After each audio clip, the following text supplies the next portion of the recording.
खबर ये आ रही है कि यूएस भी ये चाहता है कि वो वहाँ पे जो एम्प्लॉयज़ हैं या वर्कर हैं वो इंडियन होने चाहिए। फॉरेन कंट्रीज़ में हमारी डिमांड उस तरीके से क्यों नहीं है जैसे नेबर कंट्री की है कि अमेरिका ने अनाउंस किया है कि 1 लाख वर्कर चाहिए, लेकिन टॉप ब्रेन के हिंदुस्तानी चाहिए। क्या वजूहत है कि पाकिस्तानी नहीं, कोई और नहीं, सिर्फ हिंदुस्तानी ही, और वो भी हर जगह पे हर किसी को हिंदुस्तानी चाहिए। यूएई ने हमारे वीज़े बंद कर दिए और उन्होंने कहा यार ये क्या, ये ना हो कि कोई ऐसे जहादी या कोई लोग आ जाए।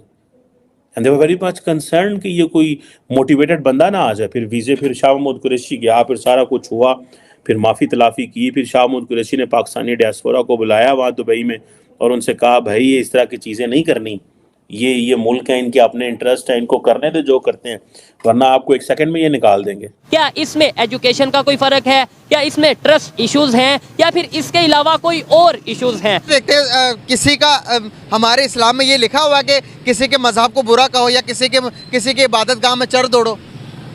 नहीं, देखें, अगर चर्च तोड़ने की बात है ना, नहीं, आपने सोमनाथ के मंदिर की बात की, मैं उसकी बात कर रहा हूँ कि इंडियन और अमेरिकन ये दोनों गैर मुस्लिम हैं, ठीक है। हम लोग मुसलमान हैं, हमारे साथ अल्हम्दुलिल्लाह अल्लाह ताला की मदद भी शामिल हाल होती है, और हमारे पास कितने कह रहे हैं 1 लाख, बट वो हमें लाइक नहीं करते क्योंकि इंडियन भी गैर मुस्लिम है और अमेरिकन भी गैर मुस्लिम है। आप जितना भी अमेरिका के करीब चले जाएं, उनके सगे बन जाएं, वो आपके बन जाएं, वो कभी भी दिल के अंदर से आपके नहीं हो सकते।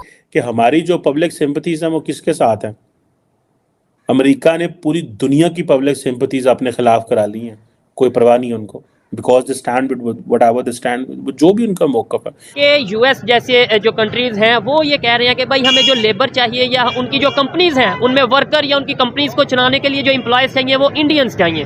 पाकिस्तानी जो उनसे हैं बड़ी तादाद में बाहर जाना चाहते हैं, पैसे लगा के जाना चाहते हैं, लेकिन पाकिस्तानियों को उस तरीके से ना तो वो एक मैनेजिंग पोस्ट में जॉब दी जाती है, उन्हें ना ही जो है वो अमेरिका का वीज़ा, यूएस का वीज़ा ईजिली मिलता है। क्या रीज़न इसकी समझते हैं आप? इसके पीछे मुझे तो लगता है बेसिकली जो रीज़न है वो हमारा एक तो जो हमने अपना नाम बनाया हुआ है दुनिया में, उसकी वजह से हो सकता है, क्योंकि हमने वहाँ जाके ऐसे कारनामे सर अंजाम दिए हुए हैं कि उनको ऑलरेडी पता है कि पाकिस्तानी जो है ना वो कोई ना कोई बीच में धोखा कर देंगे या कुछ इस तरह से फ्रॉडुलेंट कोई एक्टिविटी कर देंगे जिसकी वजह से ना उनको लॉस होगा, तो कंपनी को लॉस होगा। तो वो अपने लॉस को बचाने के लिए वो एक ऐसा लॉयल बंदा ढूंढना चाहते हैं बेसिकली, जिसको वो थोड़ा सा अगर वो किसी को पॉलिश कर रहे हैं तो वो उनके काम भी आए। ऐसा ना इंडिया की अगर बात करें वहाँ पे एजुकेशन सिस्टम बेहतर है, ये क्या वजह है कि दूसरे कंट्रीज जो हैं वो क्या चाहते हैं कि भाई इंडियंस आके काम करें, और बड़ी बड़ी जो सी अगर हम माइक्रोसॉफ्ट कंपनीज की बात करें, बड़ी बड़ी हम जो सी है वो इंटरनेशनल मल्टीनेशनल कंपनीज की बात करें, इंडियंस हमें नजर आते हैं। तो इंडियन बेसिकली हमें नजर इसी वजह से आते हैं क्योंकि उनका जो एजुकेशन सिस्टम है वो पूरी दुनिया में वेल रिनाउंड है,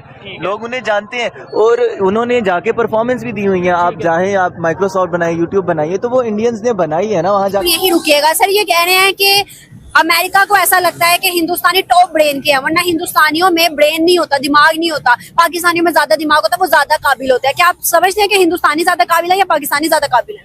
फिलहाल तो बाजी हिंदुस्तानी आ गए, हमसे बहुत ज्यादा आगे है, हर चीज में लिहाज में आगे है। जय हिंद दोस्तों। तो जैसा कि पाकिस्तानी मीडिया चर्चा कर रहा है कि भारत के लोगों को काम देगा, मतलब वर्क देगा अमेरिका, और लगभग लाख की संख्या में उन्होंने वीज़ा जारी किया है कि अब फटाफट वीज़ा लीजिए और अमेरिका में आकर, यूएसए में आकर भारतीय काम करें, और भारतीयों को बुलाए। तो पाकिस्तानी मीडिया कह रहा है कि भारतीय लोगों को ही क्यों बुलाते हैं, पाकिस्तान के लोगों को काम करने के लिए क्यों नहीं बुलाते? स्वाभाविक है, काम तो कोई भी कर सकता है। पाकिस्तान को ना बुलाने का मतलब है कि एक तो स्किल्स थोड़ी कम है उनके अंदर, और दूसरा वो लोग जहाँ भी जाकर काम करते हैं वहाँ 2 नंबर के काम तो करेंगे ही करेंगे। उल्टा यदि किसी तरह का विवाद होता है, जैसे अभी इजराइल और हमास के बीच विवाद चल रहा है, तो पाकिस्तानियों को क्या लेना देना यार। हाँ ठीक है, समर्थन आपकी सरकार दे सकती है, आप सोशल मीडिया पर समर्थन दे सकते हो, लेकिन ये लोग क्या कर रहे हैं, अपने ही देश में प्रोटेस्ट कर रहे हैं। अब बताइए, जब प्रोटेस्ट होता है तो आपकी इकोनॉमी को ही नुकसान होता है किसी भी देश में। ये तो चीन का षड्यंत्र रहता है, जहाँ पर डेमोक्रेसी होती है वहाँ पर पैसे देकर प्रोटेस्ट करवाए जाते हैं। प्रोटेस्ट करवाने से इकोनॉमी पर काफ़ी बुरा असर पड़ता है। तो ये काम तो चीन करवाता है, दूसरे देशों में करवाता है, अपने यहाँ तो वो भी बर्दाश्त नहीं करता। चीन में प्रोटेस्ट करना संभव ही नहीं है, वो अपने यहाँ पर प्रोटेस्ट बर्दाश्त नहीं करते। बल्कि यदि कहीं पर डेमोक्रेसी है, स्वाभाविक है, जहाँ पर डेमोक्रेसी होती है वहाँ पर सरकार सीधा सीधा एक्शन नहीं ले सकती, क्योंकि इनका क्या होता है कि एक टूल किट होती है, यहाँ से पैसे किसी और देश, उस देश से किसी और देश, ऐसे घूमते फिरते जिस देश में जैसे कि डेमोक्रेसी है, मान लीजिए सी एग्जाम्पल भारत का देता हूँ, भारत में यदि चाइना को प्रोटेस्ट करवाने हैं किसी भी मुद्दे पर, तो ये लोग क्या करते हैं कि दुबई पैसा भेजेंगे, दुबई से हो सकता है सऊदी अरबिया के बाद यूएई जा सकता है, कतर जा सकता है, ऐसे घूमते फिरते हुए पैसा, मतलब जो एजेंट होते हैं उनसे घूमते फिरते पैसा फिर लोगों के ज़रिए किसी ना किसी ज़रिए, मतलब टुकड़ों में बांटकर एनजीओ के ज़रिए, कुछ एनजीओ होते हैं ना जिनका काम होता है कि हम समाज सेवा करेंगे इसलिए हमें विदेशों से पैसा चाहिए, तो ऐसे उन तक पैसा पहुंचता है। अब वो पैसा उनके पास आया तो उस पैसे से वो जो करने के लिए एनजीओ खोला है वो काम नहीं करते, वो फिर वो काम करते हैं कि लोगों को कैसे इकट्ठा किया जाए प्रोटेस्ट के लिए। अब स्वाभाविक है कोई व्यक्ति सड़क पर बैठा है प्रोटेस्ट करने के लिए तो उसे कुछ ना कुछ तो हित होगा उसका, या तो पैसे मिल लेंगे या फिर किसी तरह का एजेंडा होगा उसका। अब स्वाभाविक है अपना घर बार छोड़कर कोई व्यक्ति प्रोटेस्ट करने के लिए कई दिनों तक कहीं तो बैठ नहीं सकता, कुछ ना कुछ लाभ तो मिल ही रहा होगा, तो पैसा आता है तभी इस तरह के प्रोटेस्ट होते हैं। अब जैसे कि कुछ प्रोटेस्ट होते हैं जो सरकार के खिलाफ होते हैं तो उसमें आम लोग खुद निकल कर आते हैं, लेकिन प्रोटेस्ट से आपकी इकोनॉमी पर भारी असर पड़ता है। स्वाभाविक है यदि किसी क्षेत्र को, क्योंकि प्रोटेस्ट करने की वैसे तो जगह होती है, कुछ मैदान गिने चुने होते हैं वहाँ पर आप अनशन कर सकते हैं, लेकिन जो फंडिंग द्वारा प्रोटेस्ट कराए जाते हैं वो ऐसी जगह पर नहीं कराए जाते, वो ऐसी जगह पर कराए जाते हैं जहाँ से कि आपका व्यापार ठप हो। जैसे कि किसी सड़क को जाम कर दिया, अब उस इलाके का व्यापार पूरी तरह से ठप हो जाता है, उससे देश की इकोनॉमी को काफ़ी नुकसान पहुँचता है।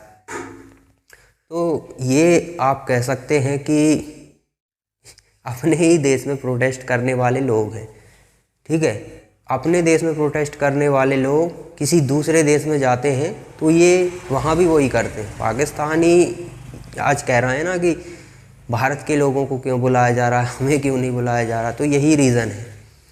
आप लोग जहाँ जाते हो वहाँ पर अपने तरह के एजेंडे चलाना शुरू कर देते हो। जैसे किसी एग्ज़ाम्पल अभी इजराइल ने कहा है कि हमें भी 1 लाख वर्कर चाहिए, वो भी कौन चाहिए, इंडियंस चाहिए, क्योंकि इंडियंस वहाँ जाकर हमास का और इजराइल का कभी कॉन्फ्लिक्ट होता है तो ये लोग ना तो हमास के समर्थन में खड़े होंगे ना इजराइल के समर्थन में खड़े होंगे, चुपचाप अपना काम करते रहेंगे इंडियंस। लेकिन पाकिस्तानी हैं, अभी स्वाभाविक है फ़िलिस्तीन के लोगों को तो इजराइल 1 लाख के समथिंग उन्हें जॉब दे ही रखी थी, लेकिन वो क्या कर रहे थे, जॉब कर रहे हैं इजराइल में, और उन्हीं के खिलाफ आप खड़े हो, तो ऐसे तो फिर नहीं चलता है, कहीं भी नहीं चलता। जिस ऑफिस में आप काम करते हो उसके ऑफिस के बॉस के खिलाफ ही आप खड़े हो जाओ तो बॉस तो आपको निकालेगा नौकरी से। वही इजराइल ने किया है, निकाल दिया।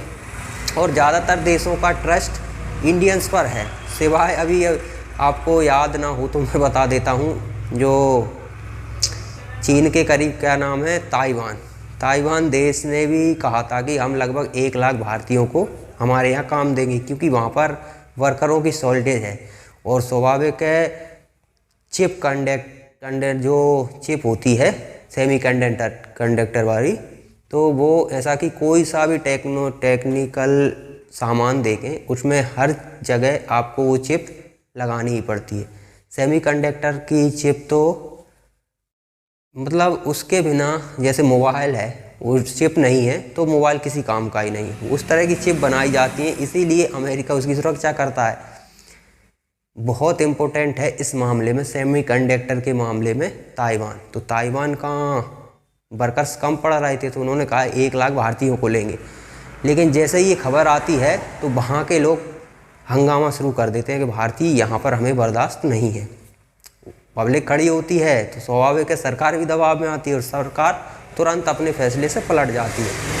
तो वहाँ के लोग ही विरोध कर रहे हैं भारतीयों का, तो अब इसका कोई कुछ नहीं कर सकते। अब ये वही ताइवान है जो उम्मीद करता है कि चीन के मसले में भारतीय टांग अड़ाएं। तो हम क्यों टांग अड़ाएंगे जब आपको हमसे इतनी नफरत है, जबकि भारतीयों का ट्रैक रिकॉर्ड है, यहाँ पर काम करते हैं, अपने काम से मतलब रखते हैं। तो ठीक है, आपको अगर चाहिए तो फिलिस्तीन से ले आइए, गाजा से ले आइए, या फिर पाकिस्तान है वहाँ से लाकर काम करा लेना, और नहीं करते हो तो स्वाभाविक है आपकी बड़ी बड़ी जो इंडस्ट्रियां हैं वो ठप ज़रूर हो जाएंगी, क्योंकि बिना वर्करों के काम, अभी रोबोट तो इतनी तादाद में है नहीं, वर्करों के भरोसे ही काम चल रहा है। तो ये बात शायद ताइवान को समझ आ जाएगी और पाकिस्तानियों को भी समझ आ जाएगी कि भारत को इम्पोर्टेंट क्यों दी जाती है और आप लोगों को कोई पूछता क्यों नहीं है।